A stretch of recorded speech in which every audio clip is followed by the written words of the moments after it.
రాజన్న సిరిసిల్ల జిల్లాలో పర్యటించారు మంత్రి పొన్నం ప్రభాకర్. ప్రభుత్వ విప్ ఆది శ్రీనివాస్ బోయినపల్లి మండలం వరదపల్లిలోని దత్తాత్రేయ స్వామిని దర్శించుకుని ప్రత్యేక పూజలు చేశారు.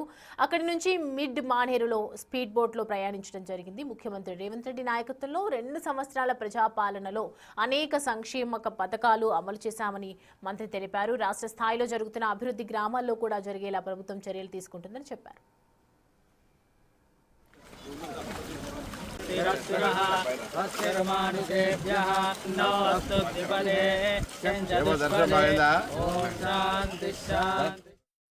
దత్తాత్రేయుని జయంతి సందర్భంగా నేను గౌరవ ప్రభుత్వ విప్ ఆది శ్రీనివాస్ గారు స్థానిక నాయకత్వం అందరం కూడా వచ్చి ఆ స్వామివారి దర్శనం చేసుకున్నాం.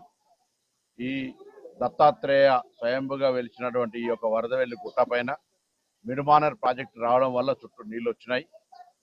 బోట్లు ఏర్పాటు చేసినాం. కానీ శాశ్వతంగా దర్శనాలకు సంబంధించి దత్తాత్రేయ జయంతి రోజే కాకుండా శాశ్వతంగా ఉండాలనే ఆలోచనతో ప్రతిపాదనలు ఇరిగేషన్ శాఖ దగ్గర పెండింగ్ ఉన్నాయి. స్థానిక శాసనసభ్యులు సత్యం గారు, గౌరవ ఆది శ్రీనివాస్ గారు, నేను ఆ యొక్క కంప్లీట్ చేసే బాధ్యత, దానికి అప్రోచ్ రోడ్ కూడా తీసుకుపోయే విధంగా చేస్తాం. తప్పకుండా దత్తాత్రేయ స్వామి ఆశీర్వచనం అందరిపైన ఉండాలని 2 సంవత్సరాల ప్రజాపాలన ప్రభుత్వం రేవంత్ రెడ్డి గారి నాయకత్వంలో అనేక సంక్షేమ కార్యక్రమాలు చేసింది. మిడ్ మానేర్లో ఆహ్లాదకరమైన వాతావరణంలో గుట్ట పైన వెలిసినటువంటి స్వామివారి సన్నిధిలోకి వచ్చేటువంటి వారికి ప్రభుత్వ పక్షాన కూడా చక్కటి సకల ఏర్పాటు చేయడం, బోట్లో వారిని తీసుకొని వచ్చి స్వామివారి దర్శించే కార్యక్రమం కూడా జరుగుతున్న సందర్భం. నిన్న కూడా వేలాది మంది, ఈ రోజు కూడా వేలాది మంది భక్తులు తరలి వచ్చిన సందర్భం.